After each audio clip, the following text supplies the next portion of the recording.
Buenos días con todas y todos que nos siguen a través de todos los medios.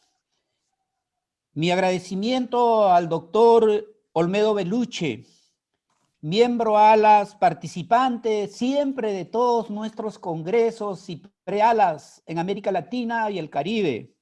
Gracias, profesor Olmedo Belluche, por confiar en ALAS y invitarnos justamente a publicar su libro Independencia Hispanoamericana y Lucha de Clases, un libro esencial. Gracias al doctor Héctor Béjar, destacado profesor de nuestra alma mater, la Universidad Nacional Mayor de San Marcos, de Lima, Perú, a la doctora Claudia Cordero, de la Universidad de Panamá, al doctor Roberto Ayala, de la Universidad de Costa Rica. Gracias, Olmedo, por esta presentación que hoy día desarrollamos sobre tu libro Independencia Hispanoamericana y Lucha de Clases. Vivimos un tiempo de bicentenarios, en el cual el libro que presentamos hoy tiene una importancia y una actualidad, porque en la historia no es solamente pasado, es pasado presente, presente y presente futuro. Y el libro de Olmedo nos ayuda a comprender en estos profundos cambios que hoy incluso vivimos, tan profundos, la geopolítica del poder mundial, sobre todo ahora que vemos la alianza estratégica de Estados Unidos, Inglaterra con Australia, a comprender justamente cómo en la coyuntura de la independencia se daban esas profundas relaciones de alianzas estratégicas de poder global entre Inglaterra, por ejemplo, Estados Unidos, Francia, y bueno, y el papel de España en toda esa coyuntura, en cada una de sus etapas, que bien lo ha analizado en el libro el profesor Olmedo Belluche.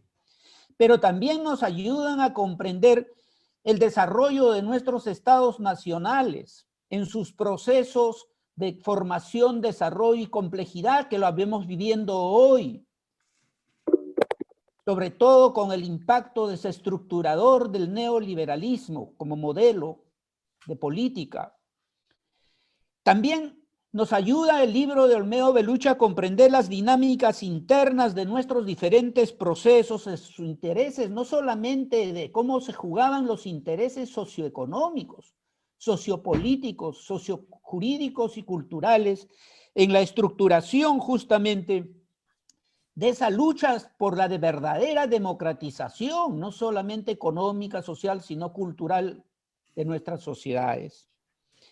En este curso, el libro del profesor Olmedo Belluche, en este tiempo de bicentenarios, nos lleva a ubicar cómo las independencias de nuestros países no pueden explicarse ni comprenderse si no lo ubicamos, como dicen los historiadores, en el tiempo de la larga duración, y que para nosotros, sobre todo en la perspectiva descolonial, serían los estudios que Aníbal Quijano llamaba de la modernidad, colonialidad del sistema mundo moderno colonial.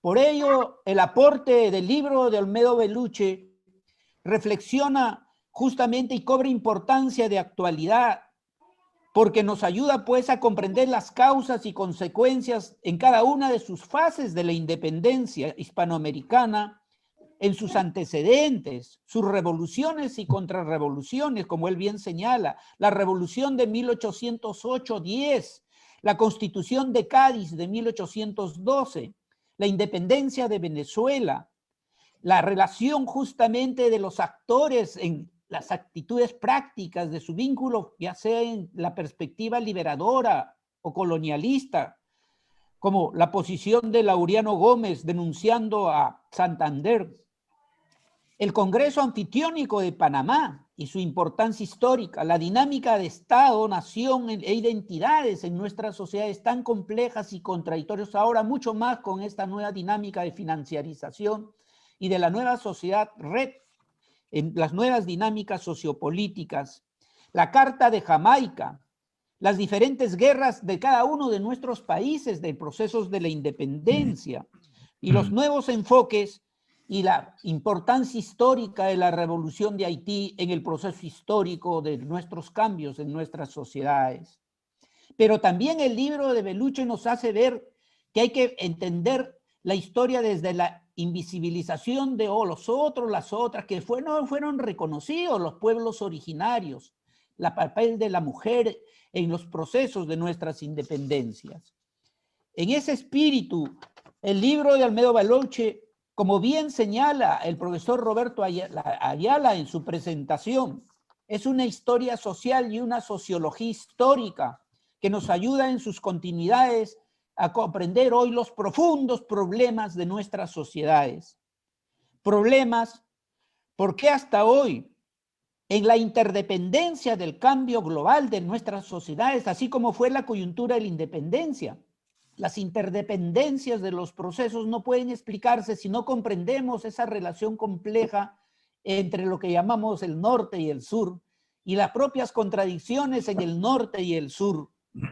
Y ahí que el desafío que el libro de Olmedo plantea es justamente comprender todos esos procesos para superar esos problemas estructurales y también subjetivos y simbólicos de los cambios de nuestras sociedades, alejados pues, como bien se señalan, de todo positivismo e irracionalismo posmoderno, ¿no? Bueno, Olmedo, en nombre de la presidencia y el comité directivo de la Asociación Latinoamericana de Sociología, agradecerte por esta presentación, gracias a tu libro, y en nombre de ALAS, y no solamente del comité directivo, la presidencia, sino del consejo consultivo. Profesor Héctor Béjar, te dejamos en el uso de la palabra con tus reflexiones y saludos. Gracias. Muchas también, gracias. Agradeciendo tu participación en nombre de toda la asociación.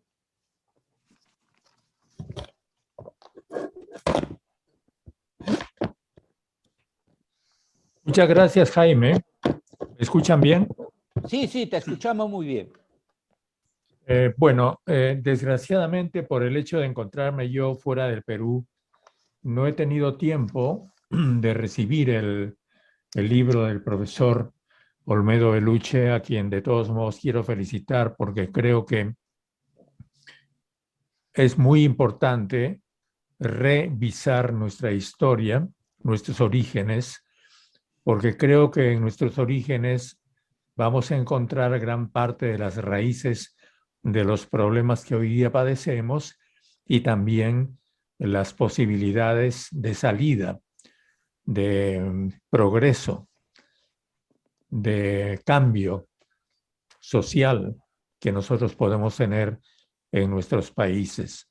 Yo solamente quisiera, además de saludar a los profesores y las profesoras que están presentes, y especialmente una vez más al profesor Olmedo Bellucci, hacer algunas anotaciones rápidas acerca de cómo podríamos ver desde el Perú las clases sociales, los grupos sociales en su evolución, en la dinámica que dio lugar al proceso de la independencia de Sudamérica en esta parte del continente y también del Perú, obviamente.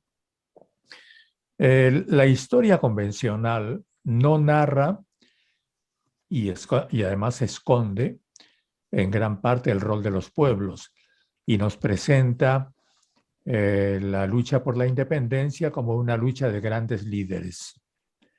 Entonces, nos limitamos a recordar a San Martín, a Bolívar, a O'Higgins y a otros grandes dirigentes de nuestra lucha por la independencia, que es obvio que su aporte fue notable, inevitable. Además, sin ellos posiblemente la independencia no se habría producido, pero es que ellos fueron resultado también de un proceso dinámico que la historia esconde. Y en ese proceso dinámico estuvieron los pueblos. Pero, ¿cuáles eran los pueblos de Sudamérica concretamente y del Perú en esa época? La independencia del Perú en el periodo 1821, que es el 1820-21, que es el arribo de la expedición libertadora de San Martín, y 1824, que es la batalla de Ayacucho, en realidad expresa un proceso muy anterior, que en el caso peruano se remonta hasta la misma llegada de los conquistadores. Es decir, la primera conclusión es que el pueblo peruano, o gran parte del pueblo peruano, nunca se rindió. Si bien es cierto que una parte de los pueblos que estaban sometidos por el llamado Imperio Inca, cooperaron con los europeos y, como muchos historiadores afirman, la llamada conquista del Perú fue en realidad una guerra civil entre, por ejemplo, el pueblo Huanca del centro del Perú y el pueblo cusqueño, los quechuas de Cusco, y además los pueblos que venían del norte. Eso, en el primer momento en que incluso los que habían colaborado con los españoles se dieron cuenta de lo que la presencia extranjera significaba en estas tierras, inmediatamente se movilizaron en enormes movimientos de resistencia. En el Perú hemos tenido, durante prácticamente toda la segunda mitad del siglo XVI, los reinos libres de Vilcabamba. Los incas de Vilcabamba, que nunca fueron conquistados y que incluso algunos de ellos lograron tratados con el virrey español. Y luego de ese proceso de los incas de Vilcabamba, que finalmente fueron sometidos mediante argucias, el último, Túpac Amaru, fue mandado a sacrificar por el virrey Toledo. Empezó una enorme sublevación, que es la sublevación del Taquionjoy, que cubrió todo el sur peruano.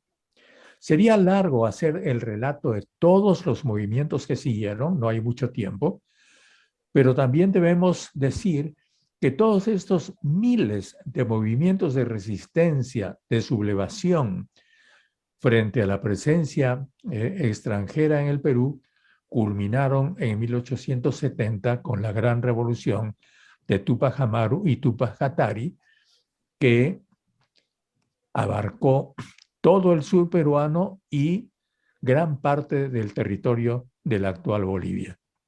Los pueblos quechuas y aymaras, por miles, ya dominando las técnicas que habían traído los españoles, ya montando a caballo, ya con armas de fuego, hicieron sitio primero a Lima, la capital del virreinato, luego a Cusco y a La Paz.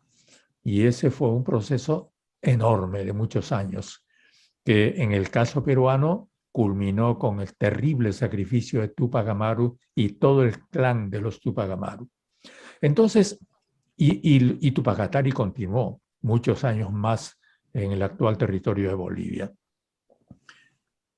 Este aplastamiento, que fue prácticamente un genocidio contra el pueblo quechua después de 1870, no logró calmar la resistencia a los pueblos, porque económicamente y políticamente, ya en ese momento, gran parte de los denominados indios habían formado prácticamente clases y grupos sociales distintos en el virreinato. La clasificación tradicional que la historia recoge entre República de Indios y República de Españoles, que trataron de implementar virreyes a partir de Toledo, fracasó totalmente. Y fracasó por obra tanto de la resistencia indígena como de la propia incapacidad de los españoles para tener el control de un territorio tan inmenso como el territorio del Virreinato del Perú, y además por su propia incapacidad para desarrollar determinadas actividades económicas, como por ejemplo el transporte de insumos para las minas de Potosí o la comercialización de bienes a la que ellos no querían dedicarse, porque ellos solamente querían tener las rentas de lo que quedaba del envío de minerales a la metrópoli.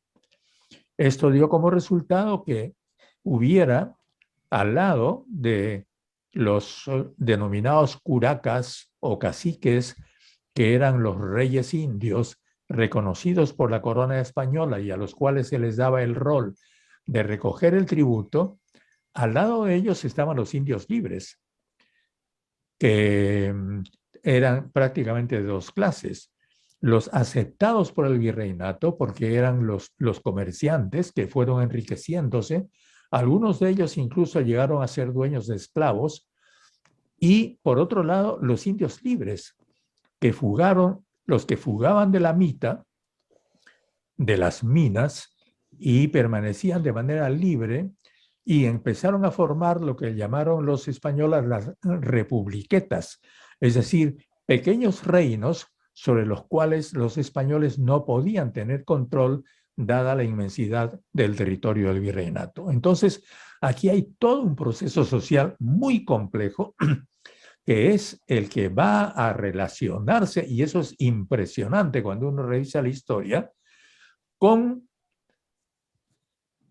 la Junta de Buenos Aires de 1810, prácticamente desde el comienzo, porque la comunicación entre Buenos Aires y el Perú era en aquella época difícil, pero existía, dado que el comercio de la plata salía por Buenos Aires. Entonces, había gente que iba y venía y traía todas las novedades, y entre ellas lo que estaba pasando en Buenos Aires.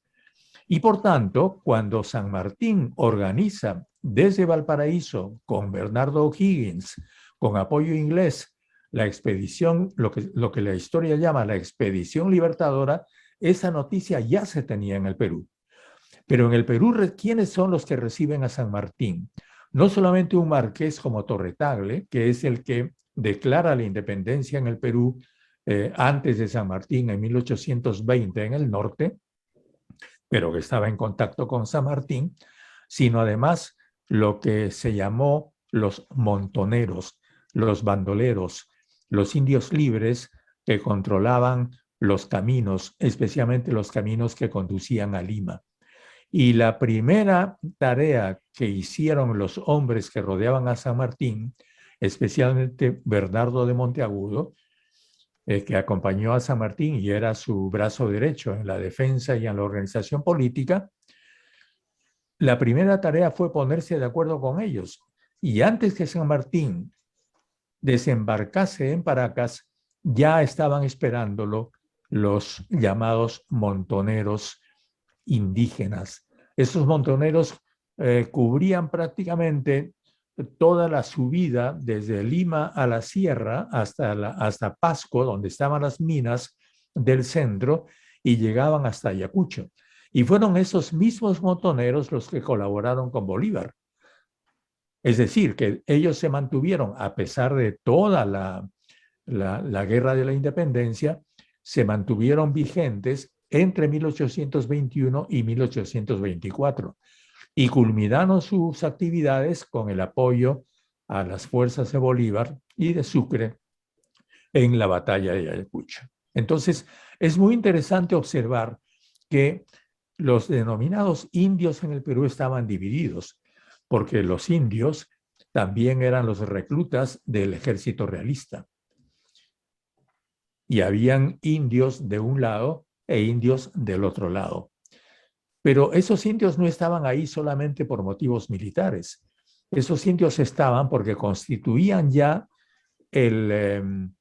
digamos, el comienzo, el germen de clases sociales claramente distinguidas de las tradicionales clases de la colonia, que como sabemos eran pues los funcionarios del virreinato, los denominados criollos que dominaban parte de las rentas, ¿no? y el pueblo, digamos, criollo, ¿no? Pero la mayoría de la población peruana de habla quechua tenía ya fortunas, manejaba riquezas, tenía clases sociales en plena formación.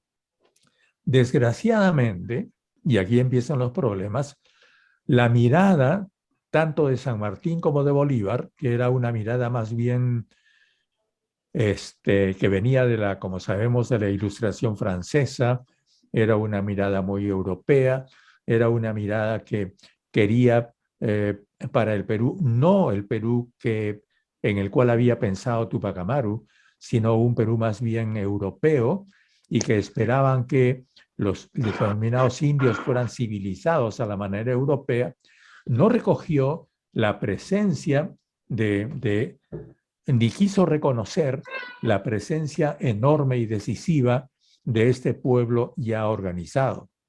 Y entonces la República Peruana, como las repúblicas de otros países de América Latina, fue en realidad una mini república. No reconoció sus propias raíces y fue organizada solamente, como sabemos nosotros, y ahí estoy repitiendo lo que todos nosotros sabemos, sobre la base de las minorías criollas y mestizas que habían aprovechado precisamente la lucha de todos estos pueblos sin recompensarlos, porque ya cuando en el Perú empieza la República y se habla de las denominadas indemnizaciones a los que habían perdido fortunas durante la Guerra de la Independencia, se indemniza solamente a las familias criollas rentistas, pero no a los pueblos indios que habían participado de manera decisiva en la lucha por la independencia. Y un capítulo especial que no puedo dejar de mencionar antes de terminar es el rol de los negros africanos. La historia peruana especialmente esconde totalmente el rol de los negros y no nos dice que el ejército libertador que San Martín recluta antes de cruzar los Andes era de esclavos. Y los que llegan, o de ex esclavos que son liberados por San Martín para combatir, que resultan siendo soldados bisoños, soldados noveles, que son los que combaten en la lucha por la independencia de Chile y son los que después vienen en la expedición libertadora y llegan a Paracas con San Martín. Y San Martín y el general Miller liberan también a los esclavos que encuentran en Paracas, en el sur peruano. Y entonces la historia no nos dice que el ejército libertador era un ejército de mayoría de negros, negros e ingleses, y una minoría india y mestiza. Bueno, yo quiero aquí terminar para no ser demasiado pesado y demasiado largo en esta pequeña introducción. Discúlpenme, yo estoy decidido a leer, me parece que el libro del profesor Belucci es muy importante, a mí me interesa muchísimo porque yo estoy trabajando en los mismos temas, es decir, en poder revelar la verdadera historia del Perú. Lo felicito una vez más y voy a tener que retirarme porque como le expliqué a Jaime, esta actividad se cruza con otra que yo tenía para hoy día mismo. Muchísimas gracias. Muchas gracias, Héctor. Muchas gracias por tus reflexiones, porque creo que contextualizan y a profundidad coinciden con la mirada y la estructura de la visión que tiene Olmedo sobre el proceso de la independencia. Creo que, Claudia, te dejamos en el uso de la palabra y ya, gracias también a las reflexiones de Héctor, vamos a enriquecer justamente comparativamente tanto el aporte del libro de Olmedo como las reflexiones de Héctor tan concretas también sobre nuestros procesos independentistas en América Latina y el Caribe. Claudia, te dejamos en el uso de la palabra. Gracias, gracias. Buenos días y bueno, gracias a todas las personas que nos acompañan hoy. Yo soy la persona que tuvo el gusto, pero sobre todo el honor de trabajar en la edición y la corrección de los textos junto con el profesor Olmedo. Sobre todo el honor de trabajar en la edición y la quien corrección de los agradezco tal confianza. Corrijo que yo no soy de la Universidad de Panamá, sino de Anónima, un proyecto digital de comunicación contrahegemónica en Panamá. Y bueno, dicho eso y aclarado eso, que tampoco soy doctora, les comentaba que, bueno, ha sido importante para mí como editora joven, independiente, ayudar a Olmedo en la edición y en la corrección de estos textos, siendo un intelectual reconocido en Panamá, ya también en el resto de nuestra América.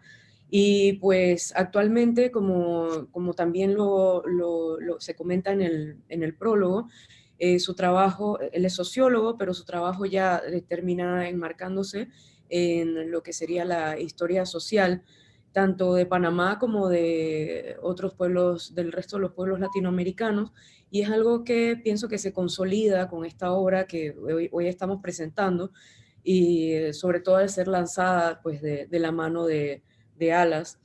Es un libro importante.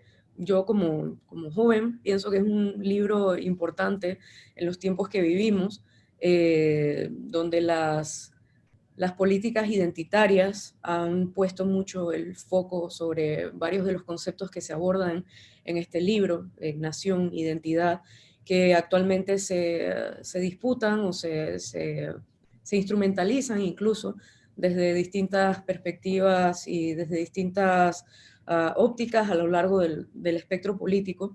Y actualmente estamos en un momento geopolítico pues donde se articulan cada vez más proyectos de corte nacionalistas y surgen movimientos sociales de corte identitario que, bueno, también con muchos tintes posmodernos.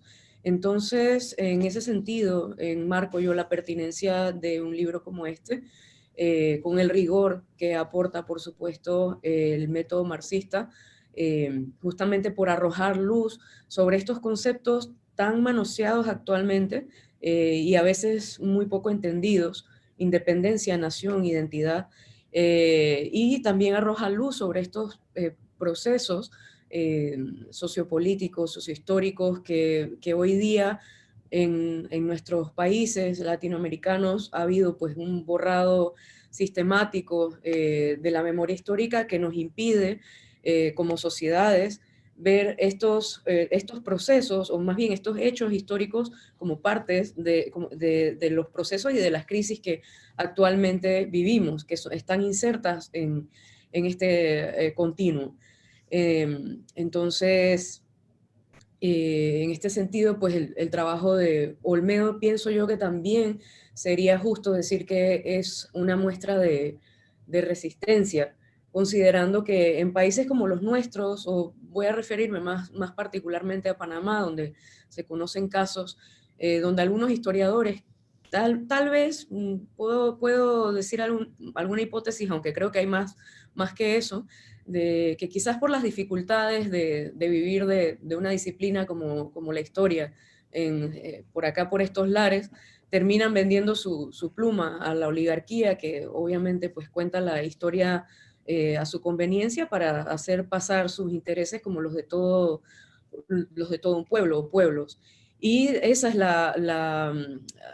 es ahí es donde enmarco el trabajo de Olmedo como una muestra también de resistencia, porque va a contracorriente de la historia oficial, de lo que nos enseñan desde pequeños en las escuelas, y también a pesar del escozor que causa actualmente en ciertos sectores sociales. Pasa mucho en Panamá, yo sospecho también que en el resto de Latinoamérica, el hablar de clases sociales, y mucho más aún de lucha de clases. Entonces, es un panorama en el que estamos actualmente, donde el predominio de la ideología neoliberal hace que se atribuyan todos los problemas y todas las crisis actuales a decisiones de individuos, ¿no? Que sí, el individuo tiene un lugar en la historia, como diría Plejanov, y en ese sentido se podría analizar a Bolívar o a Santander, pero para tener una película completa, yo pienso que es importante lo que hace este libro, en tanto una revisión histórica rigurosa, que es muy rigurosa, muy minuciosa, que pone en perspectiva las luchas independentistas en Hispanoamérica. Y yo pienso que solamente con una perspectiva de esta naturaleza se pueden entender las crisis que vivimos actualmente. Como decía anteriormente, que son parte de procesos históricos, que no son hechos aislados, y este libro nos permite entender desde cada uno de nuestros países cuál es el lugar también de la clase trabajadora en esos procesos, porque el libro pone en evidencia perfectamente cómo estos proyectos independentistas y muchas veces llamados nacionalistas, en realidad lo que eran distintos proyectos políticos de distintas clases sociales que estaban pues contrapuestas o que eran antagónicas. Y el comprender esa naturaleza de esos hechos nos permite también tener una claridad en nuestra praxis política actualmente. Algo también que me parece importante recalcar es que, bueno, ya en el mundo anglosajón existen algunos esfuerzos por contar la historia del mundo con la perspectiva de los de abajo, como se llaman, o del proletariado, la clase trabajadora actualmente, como se llama. Eso lo ha hecho, por ejemplo, Chris Harman, y guardando las proporciones, yo pienso que el trabajo del profesor Bellucci hace un esfuerzo similar, guardando las proporciones, porque Harman lo enmarca globalmente y acá estamos hablando solamente de Hispanoamérica, pero es un esfuerzo similar y un trabajo necesario en Latinoamérica también, tener este tipo de trabajos que tienen el mismo rigor y erudición, pero sin mistificar, que es algo que suele ser muy frecuente en trabajos con rigor académico, pero no es el caso. Así que es un trabajo que está dirigido a un público pues, bastante amplio, pienso yo. Va a ser una pieza relevante en el mundo académico, me parece, pero también, y yo recalcaría, también por los procesos políticos en los que yo estoy inserta, puedo predecir que también sería una pieza clave para la formación política de los jóvenes actualmente, para el entendimiento justamente de las realidades en las que estamos operando, en las que nos estamos desenvolviendo nuestras luchas, de cómo se han dado estos procesos históricos y en los que estamos actualmente inmersos todavía. Así que esa sería mi reflexión por el momento. Gracias, Claudia. Muchas gracias por tus reflexiones que evidentemente muestran pues, el valor y la importancia del trabajo de Olmedo. Profesor Roberto Ayala, le dejamos en el uso de la palabra para sus reflexiones. Bien, muy buenos días a todas, a todos. En primer lugar, agradecer la invitación para participar en esta actividad.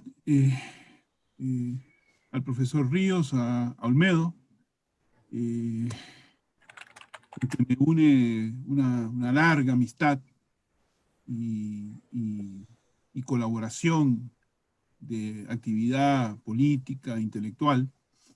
Y así que para mí es especialmente, tiene un valor especial poder participar en esta nueva edición del libro del profesor Bellucci.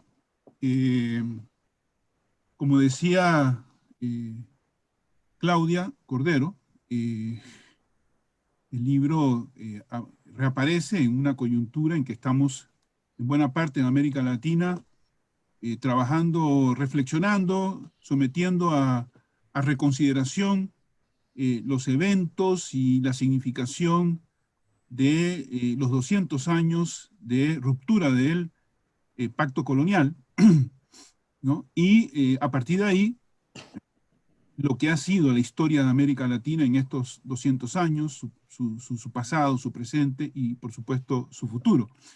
Este no es un debate meramente académico, aunque tiene una dimensión académica importante, intelectual, pero es un debate intelectual que proyecta su luz sobre los procesos políticos, culturales y los debates de ideas que hoy cruzan América Latina, ¿no?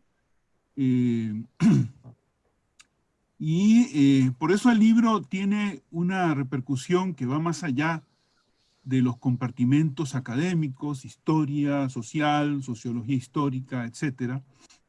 Y es un buen pretexto, un buen pretexto para volver a enfocar los temas en debate hoy en América Latina, los temas políticos, sociales, etcétera, etcétera, ¿no? Y uno de esos aspectos que a mí particularmente me interesa más, ¿no?, entre los tantos que podríamos abordar a partir del libro del profesor Bellucci, es la teoría de la historia, ¿no? Yo creo que el tema de la teoría de la historia es fundamental porque vivimos en un periodo histórico marcado por una gran confusión intelectual, ¿no?, que es una dimensión de una crisis política y social más general, ¿no? Es decir, la confusión intelectual en que nos movemos desde hace varias décadas, que empuja a muchos jóvenes, a muchas personas jóvenes, a hacer exploraciones y búsquedas, no siempre bien sucedidas, no siempre auspiciosas, ¿no? Hay mucho escepticismo, mucho pesimismo, mucho irracionalismo, mucho cinismo, posmo, ¿no? Mucho repliegue en la intimidad, mucho desdeñar irónicamente de la política, ¿no?, y refugiarse en lo privado, en formas de escapismo hedonista, ¿no?, etcétera, etcétera, que son expresiones, ¿no?, que son expresiones de esa confusión intelectual que vivimos en el marco de lo que podríamos calificar como una crisis civilizatoria. Y aquí, como siempre, como ya suele ser usual, viene muy sienta muy bien volver a recordar la frase de Gramsci, ¿no? El presente que se muere, el futuro que no termina de nacer, y en el claroscuro en el que aparecen los monstruos. Vivimos una época de crisis civilizatoria en la cual para muchas personas en el mundo comienza a quedar bastante claro que el capitalismo no tiene futuro, no merece tenerlo, porque no puede dar lugar a un orden social justo, pero por otro lado, el fracaso del proyecto emancipatorio del siglo XX, ¿no?, la monstruosa deformación burocrática de los experimentos postcapitalistas, ha tendido una sombra de escepticismo sobre el presente, que hace que para muchas personas en el mundo, que comprenden que lo que hay no tiene futuro, les resulte muy difícil encontrar una vía de escape, ¿no?, una vía de salida hacia el futuro, progresiva, ¿no? Entonces, al mismo tiempo que vivimos en ese mar de confusión, de escepticismo y de irracionalismo postmoderno, como decía Claudia, muy bien, al mismo tiempo florecen múltiples búsquedas y exploraciones, ¿no? Y de esas múltiples búsquedas y exploraciones, el libro del profesor Bellucci es parte de ese proceso de búsquedas, y tarde o temprano, esperamos, ¿no?, tarde o temprano, contribuciones como la de Olmedo contribuirán a que la mayor parte de la humanidad encuentre una salida positiva a el trance en que nos encontramos en esta crisis civilizatoria. Por eso es importante, por eso el libro es importante, no solo por sus méritos intelectuales, de investigación, académicos, sino porque es un instrumento para incidir sobre la realidad y para construir el futuro, ¿no? Como decía Marx, es parte de esas armas de la crítica que son importantes, ¿no?, que cumple un papel decisivo, ¿no?, en la construcción del futuro en el proyecto emancipatorio. Refiriéndome más específicamente al trabajo, el libro de Olmedo, del profesor Belluche, comienza en el capítulo 1 con un aspecto que me parece importante. Dice, el capítulo 1, titulado Teoría de la Independencia, dice: toda teoría es gris, querido amigo, y verde es el árbol dorado, es el dorado árbol de la vida. Ha dicho Goethe. Es cierto, ninguna teoría es capaz de todos los recovecos de la realidad, pero a su vez, sin las teorías, tampoco podríamos interactuar con el mundo real. Las teorías, más o menos científicas, más o menos buenas, constituyen la forma en que los humanos captamos, interpretamos y procuramos influir sobre la realidad. Aplicada a la historia, las interpretaciones deben servirnos para ver si aprendemos algo de ella. Y otro fragmento breve que quiero leer, ¿no?, que también me resulta importante, dice, en el apartado hacia una teoría de la independencia: ¿qué puede aportar la sociología a la historia de la independencia hispanoamericana de España que no se haya dicho ya? Bueno, una interpretación de los acontecimientos que supere la mera narración cronológica de hechos y personajes a que nos tiene acostumbrada la historiografía oficial, donde las crónicas solo ven fechas, acontecimientos y personajes relevantes.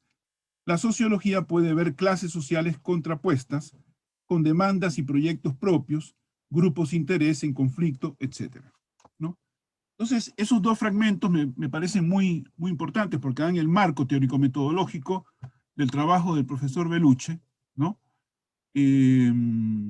Esta reivindicación de la elaboración teórica de la información histórica que tenemos que someter a escrutinio, a examen crítico, ¿no? Esta elaboración teórica del material empírico, de las evidencias, etcétera, es muy importante en un momento en que uno de los peligros que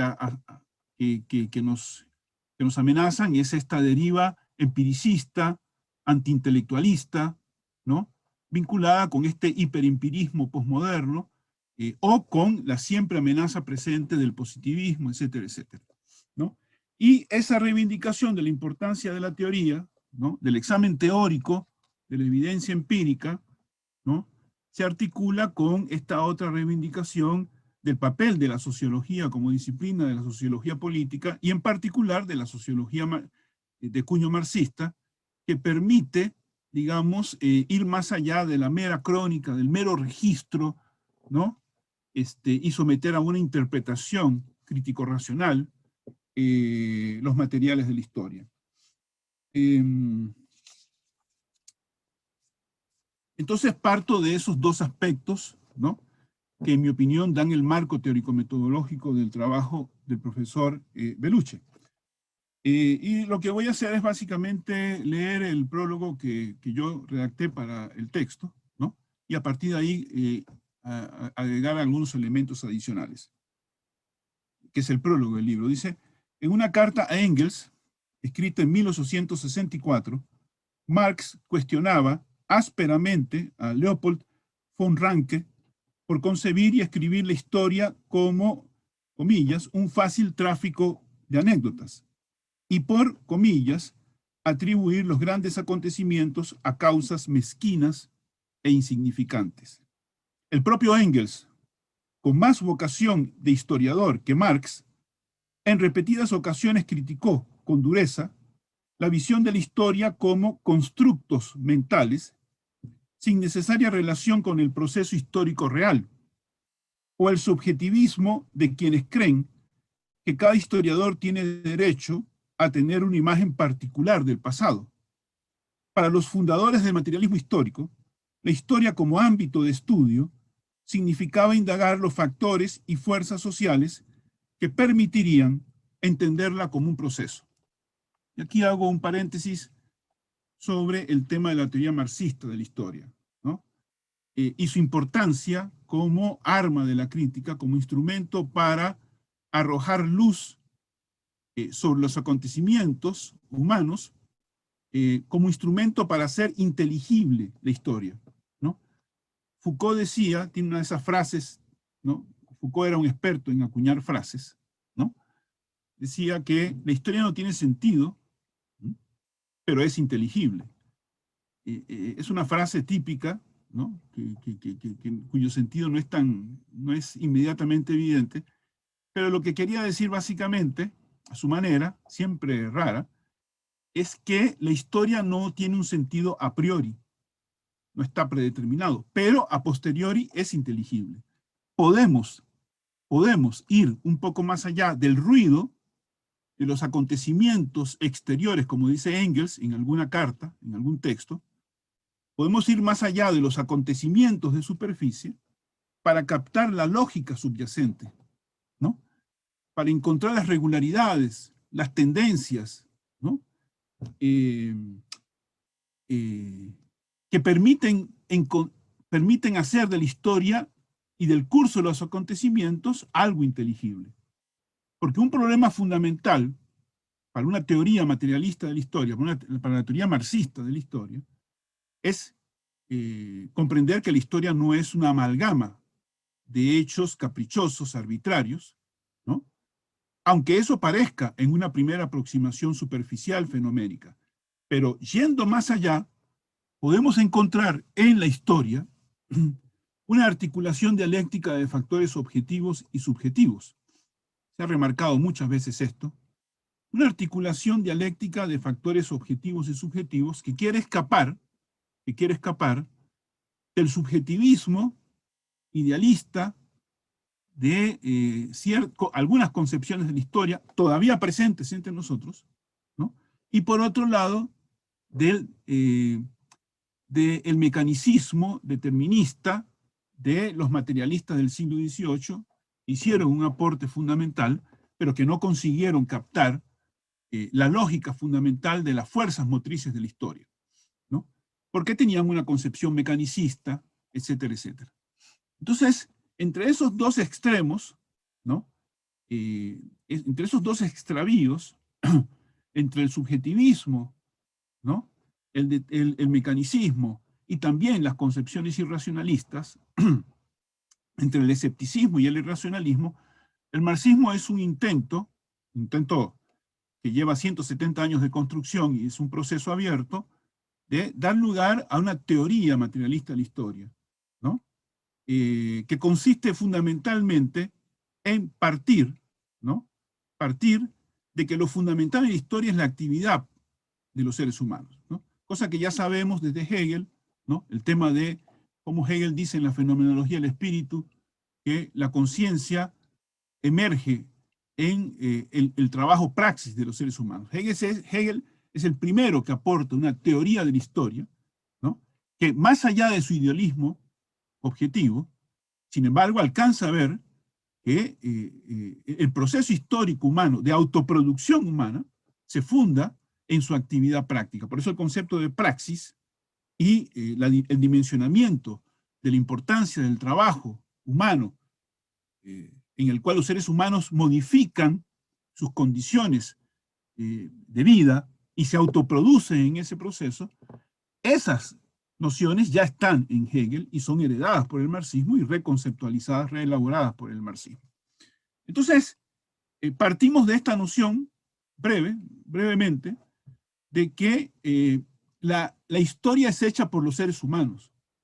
En el proceso de modificación de sus condiciones objetivas, en el proceso de modificar las condiciones naturales de vida, para ajustarlas a la satisfacción, a la atención de sus necesidades, los seres humanos van construyendo, ¿no?, un conjunto de relaciones sociales, políticas, construyendo cultura, y en ese proceso se van autoproduciendo y automodificando, ¿no?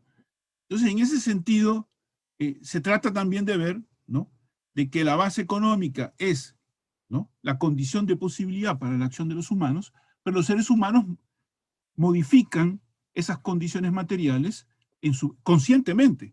Por eso dice Hegel también que la libertad es el reconocimiento de la necesidad, lo cual significa, ¿no?, que para ser libres, los seres humanos necesitan comprender, captar las condiciones objetivas en que viven para poder transformarlas. Podemos conocer el mundo y podemos transformarlo. Como dice Engels también en algún fragmento, Así como en la naturaleza, la historia y lo social también puede ser comprendido y dominado, ¿no? Y en eso estamos, en eso consiste el proceso civilizatorio, en disputa, ¿no? Que hay que abrir en el sentido del proyecto emancipatorio, ¿no? Una teoría marxista de la historia, entonces, ¿no?, debe comprender no solo los procesos generales, sino también las particularidades, ¿no? Y por eso siempre es muy oportuno citar a el pensador ruso Chernyshevsky, ¿no? Saco esta cita del libro de George Novak para comprender la historia. Dice Chernyshevsky, citado por Novak: todo objeto, todo fenómeno tiene su propio significado y ha de ser juzgado según las circunstancias, el entorno en el que existe. Solo se puede pronunciar un juicio claro sobre un hecho determinado después de examinar todas las circunstancias de las que depende. Citado por George Novak, intelectual y historiador marxista norteamericano. Y entonces, más allá de los méritos historiográficos o de sociología de historia del libro del profesor Bellucci, yo quiero insistir, de eso se van a ocupar los historiadores y mucha gente va, yo quiero insistir en la importancia, en el valor ejemplar que tiene el trabajo del profesor Bellucci como una aplicación a un objeto concreto de la teoría marxista de la historia, ¿no? Entonces, ese es un aspecto que hago énfasis. En Independencia Hispanoamericana y Lucha de Clases, Olmedo Bellucci, sociólogo, profesor e intelectual panameño, con una trayectoria en la izquierda socialista de más de 45 años, aporta, además de un notable conocimiento de la historia de América Latina, una ilustradora muestra de cómo aplicar el método marxista de interpretación a los fenómenos de lo histórico social.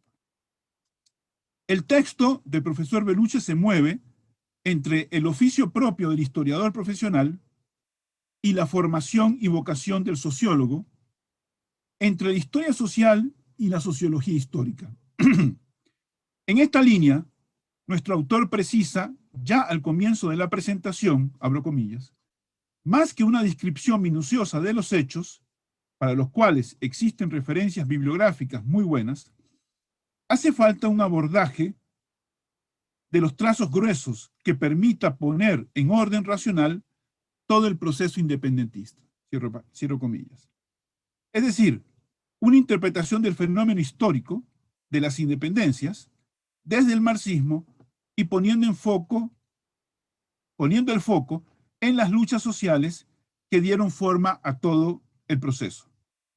Así escapa el profesor Bellucci de las mistificaciones ideológicas y las superficialidades fenoménicas de la historia oficial, construyendo un texto que combina el aporte analítico sustantivo acerca de los hechos registrados, trabajando conceptos como nación, identidad, revolución o independencia, con una aproximación teórico-metodológica capaz de hacer inteligible el curso de los acontecimientos, de revelar la lógica subyacente, a primera vista, una amorfa sucesión de eventos.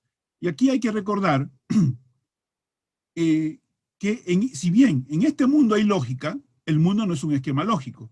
Y por tanto, el trabajo del profesor Bellucci es un ejemplar ejercicio de articulación de este doble proceso, ¿no?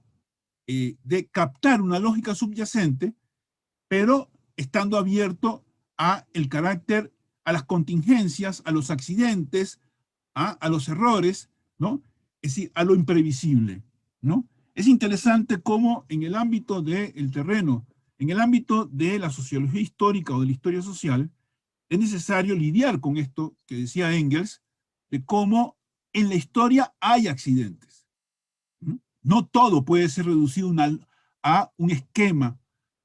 Pero incluso los accidentes dependen de la lógica de los procesos, ¿no?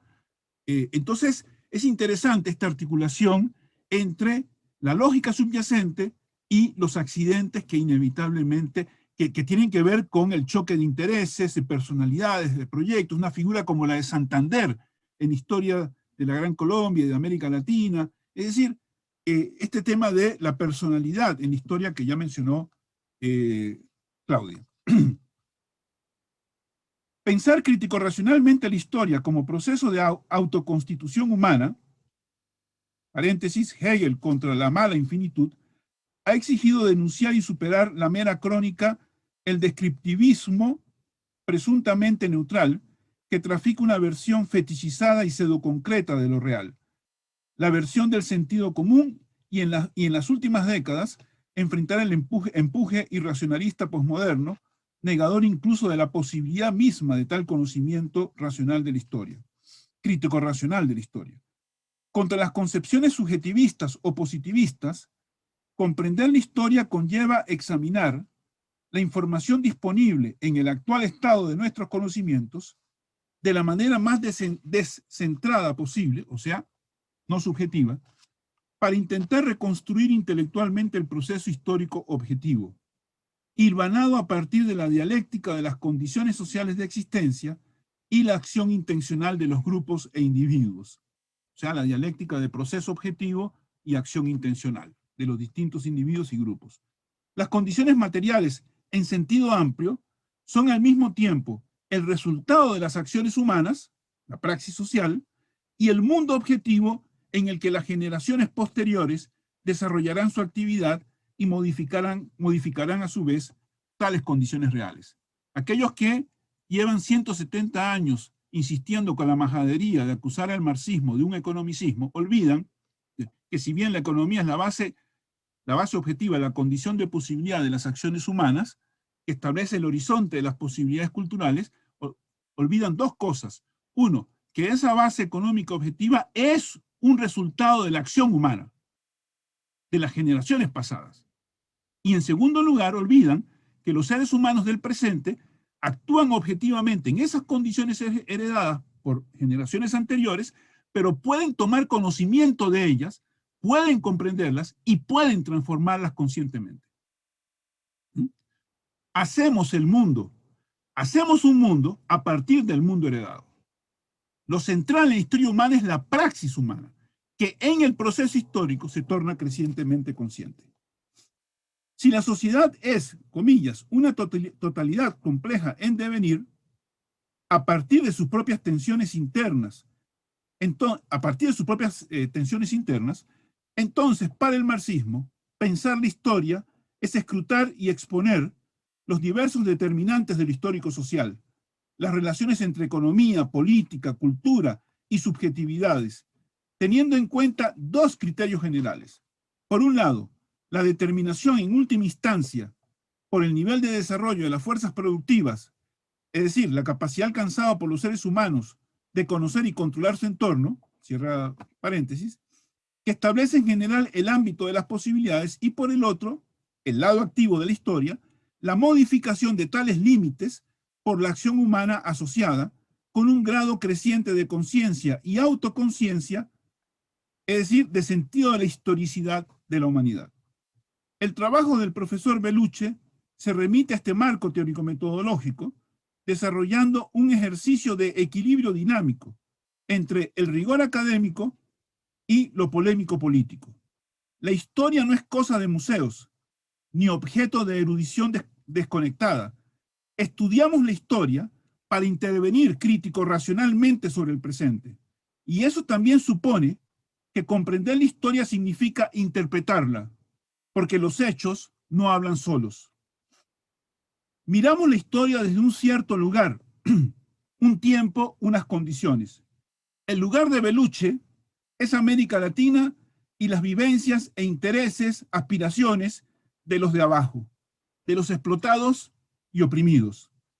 Lejos de cualquier ilusión de neutralidad valorativa, la objetividad en el conocimiento de lo histórico social radica en el esfuerzo de captar la dinámica del proceso social para poder incidir en lo real social, impulsando las tendencias que apuntan a la ampliación de las posibilidades humanas, a la realización de la libertad y al enriquecimiento de la vida.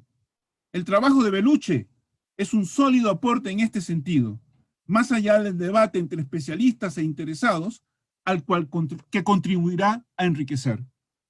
Una vez más, agradezco la invitación para participar en la actividad, a Olmedo, a Jaime, y muchas gracias. Muchas gracias, profesor Roberto Ayala, por sus también tan profundas reflexiones.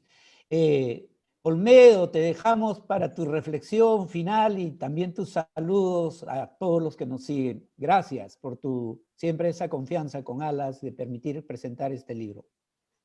Bueno, en primer lugar, quiero expresar mi profundo agradecimiento al profesor Jaime Ríos, presidente de la Asociación Latinoamericana de Sociología, y a su junta directiva por darnos la posibilidad de dar a conocer este libro al conjunto de los, no solo sociólogos y cientistas sociales del continente, sino de todos los lectores interesados en la historia de nuestros países.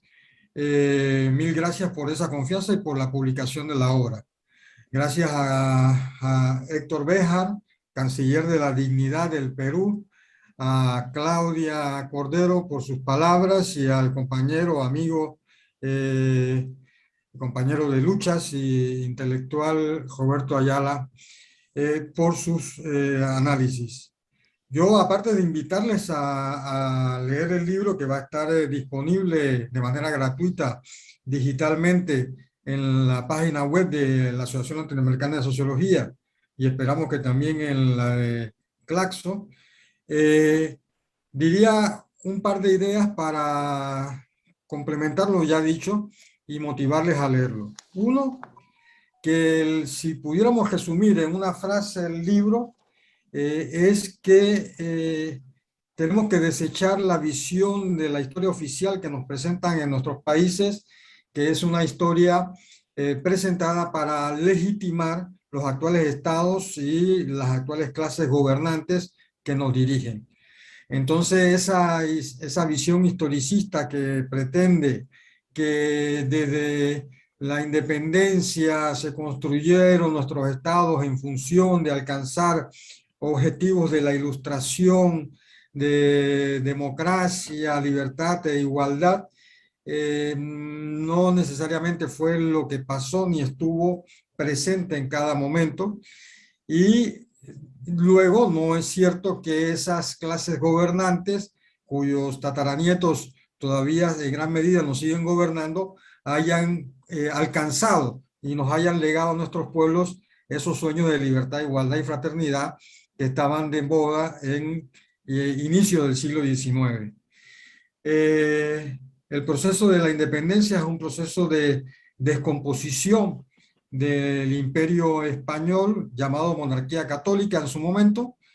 Como dijo Héctor Béjar, databa de mucho antes, incluso en el sur de la sublevación de Tupac Amaru y Tupac Katari, de la revuelta de los comuneros en 1781 en la zona de Nueva Granada, de revueltas campesinas que hubo en la zona de Nueva España o México posteriormente.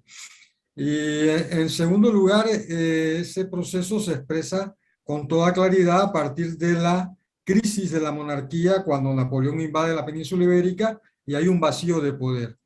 Y el problema de quién suplanta la monarquía, quién tiene el derecho de gobernar, es el problema de fondo que va a reñir todo el periodo de las guerras civiles, porque fueron guerras civiles muy cruentas que se dieron durante poco más de 10 años en este continente.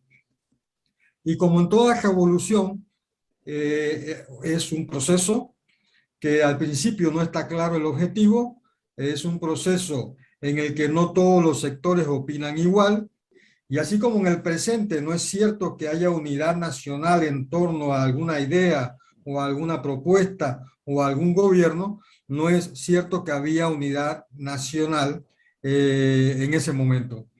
Y como todo proceso, había un sector reaccionario que expresaba los intereses de la monarquía absolutista borbónica con toda claridad y que se oponía a cualquier reforma, así fuera elemental.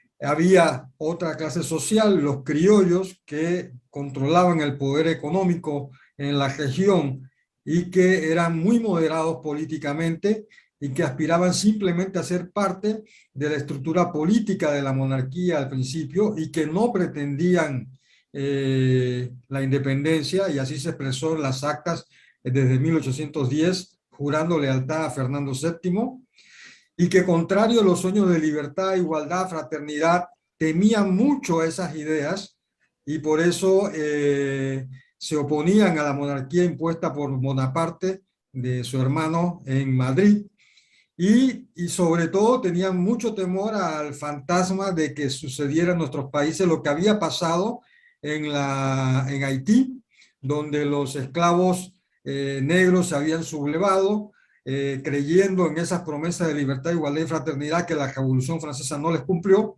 y cundiera ese ejemplo sobre los esclavos de todo el continente, sobre las masas indígenas oprimidas y negadas por esos estados. Así que esta élite criolla no era al principio muy decididamente independentista, ni era falsamente, no era ilustrada como se le pinta en la actualidad. Y por el contrario, había un sector de capas medias más radical, ese sí republicano, ese sí ilustrado, que es el que va a encabezar el proceso de ruptura con la monarquía española y va a llevar a la independencia.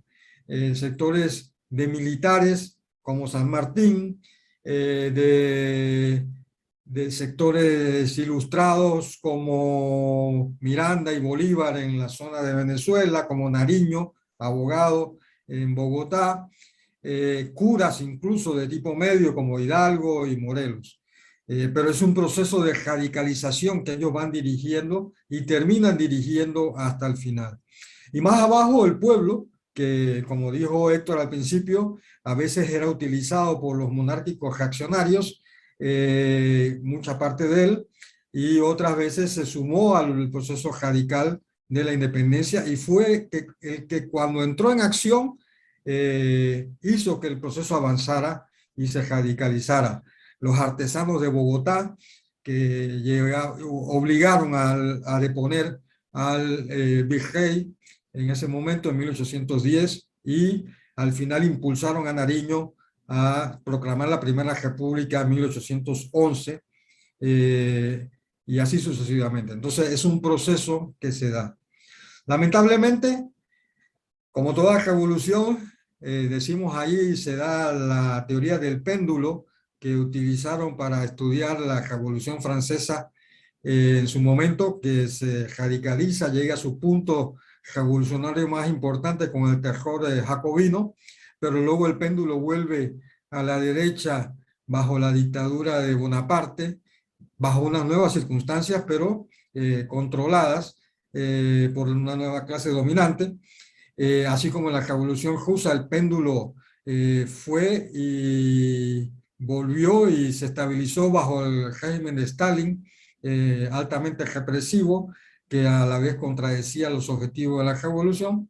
Hispanoamérica fue también una revolución legítimamente dicha, solamente que el péndulo al final terminó expulsando a los sectores radicales que proclamaron la independencia y retomando el poder por parte de los moderados criollos que constituyen las oligarquías de nuestros países y las controlan desde entonces.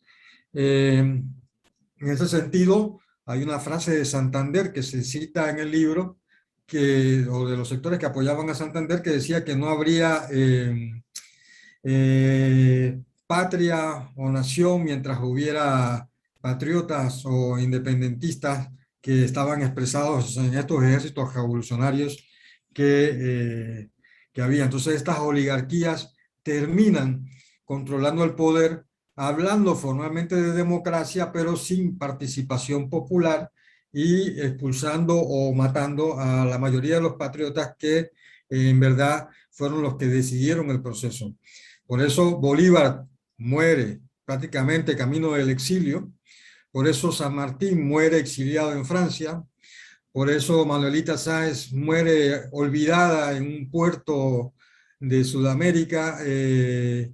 Por eso, al final, en México, los patriotas que habían resistido ni siquiera son invitados al gobierno de Iturbide cuando se proclama la independencia, etcétera, etcétera. Entonces, bueno, esas ideas las dejo dichas para motivarles a leerlo y para comprender que lamentablemente este proceso de independencia, de revolución, ha quedado a medio camino. Al final estas oligarquías siguen controlando nuestros países de esa manera antidemocrática, en mucho heredado de ese periodo colonial español. Siguen negando a las mayorías indígenas y negras el derecho a la voz, y ahora estamos sometidos a un nuevo imperio, que ya no es el español, sino el norteamericano. Por eso la lucha por la segunda independencia sigue estando vigente como objetivo de nuestros pueblos y de los sectores intelectuales que desean un cambio para avanzar. Bueno, eso es lo que yo diría por ahora. Gracias, Jaime, nuevamente. Gracias a la directiva de ALAS. Muchas gracias, Olmedo. Bueno, qué decir, ¿no? No más que recomendar este libro, porque como bien lo ha señalado el profesor Roberto Ayala, Claudia, etcétera, Héctor, sin duda, y Olmedo, esta crisis civilizatoria, sin duda, el problema del estudio y la investigación y nuestro compromiso práctico con la vida se hace fundamental, ¿no? Y el conocimiento histórico no es una cuestión meramente de una perspectiva ideológica o política, sino que se arraiga a dar respuesta a la crisis raigal civilizatoria que estamos viviendo, ¿no? En esa perspectiva, sin duda, el aporte del libro de Olmedo nos acerca, pues, a comprender nuestras identidades, no únicas, sino diversas, ¿no? Y en esa universalidad del cambio civilizatorio, aportar en diálogo global a construir una civilización de vida, ¿no? Una civilización que por primera vez probablemente en la historia, ¿no? Humanos naturaleza, la crisis climática tan profunda, y también el efecto de lo que supuso en el siglo XIX todo el cambio económico, social y político que trajo las independencias en nuestros países, ¿no? Aprender de esa historia para construir sociedades verdaderamente democráticas, ¿no? Unirnos como humanos y unirnos pues con las ciencias y las tecnologías para darle calidad de vida, no solamente crear verdadera libertad colectiva e individual en nuestras sociedades. Ahí la importancia, ¿no?, del libro de Olmedo, no solamente en su sentido del conocimiento de los cambios estructurales, sino, como diría nuestro gran José Carlos Mariatti en mi país, ¿no? Hoy no podemos ser neutrales en esta crisis raigal que estamos viviendo, ¿no? Atraviesa toda la naturaleza, la humanidad y el cambio tecnocientífico. Y no podemos dejar de ser objetivos porque somos subjetivos, y somos subjetivos porque somos objetivos. En la historicidad y la diversidad del cambio civilizatorio, intracivilizatorio que estamos viviendo. Una vez más, en nombre de la presidencia y el comité directivo Olmedo y a los participantes, a Claudia, a Roberto, a Héctor y a cada uno de los que nos han seguido en esta reunión, nuestro agradecimiento. Hasta la próxima, el próximo evento. Lo que decía Olmedo, ¿no? Pueden ustedes, el libro va a estar en la web, lo pueden ustedes sacar gratuitamente, como son la publicación de nuestros libros, ¿no? Y el día de esta semana que viene vamos a desarrollar un conversatorio muy interesante dirigido por el expresidente de la Asociación Latinoamericana de Sociología, el profesor José Vicente Tavares, sobre las violencias en América Latina y el Caribe, ¿no? Los invito también a participar de ese conversatorio central que es muy fundamental para comprender y resolver nuestros profundos problemas de nuestros países. Jaime, muchas gracias. ¿Me permite una palabra, Jaime? Sí, Roberto, sí, te dejó, sí. Un minuto. Yo creo que es importante no dejar pasar la oportunidad, siendo que es una actividad organizada bajo el patrocinio de ALAS, y que hay personas en el auditorio de varios países de América Latina decir algo que es importante. Estamos conmemorando, recordando, reflexionando sobre los 200 años de la independencia. Hay que decir que si hay algo que tenemos que lamentar, y hay algo que es una fractura de origen en nuestra historia es la fragmentación de América Latina y de América hispanoamericana, ¿no? Es nuestro vicio de origen, la fragmentación. Hay que decir que hay que lamentar en este momento histórico el hecho de que las colonias hispanoamericanas hoy estemos fragmentadas en 18 países, la última vez que conté, ¿no? Y ese es un elemento muy importante. Y solamente quería agregar eso a propósito del libro de Olmedo y de la fecha sobre la que reflexionamos en estos días. Gracias. Gracias, Roberto. Justo lo que señalas, esa fragmentación que ahora es global también, ¿no? Y por eso que en la crisis raigal global que vive la humanidad, creo que es fundamental las interdependencias desde políticas de vida, ¿no? Que unan a los humanos con la naturaleza, a los humanos con los humanos y a los humanos con las tecnologías para darle calidad de vida a los ecosistemas cada vez más en crisis en el mundo que vivimos. Bueno, muchas gracias a todas y todos. Nos vemos entonces en el evento próximo de ALAS. Muchas gracias, muchas gracias.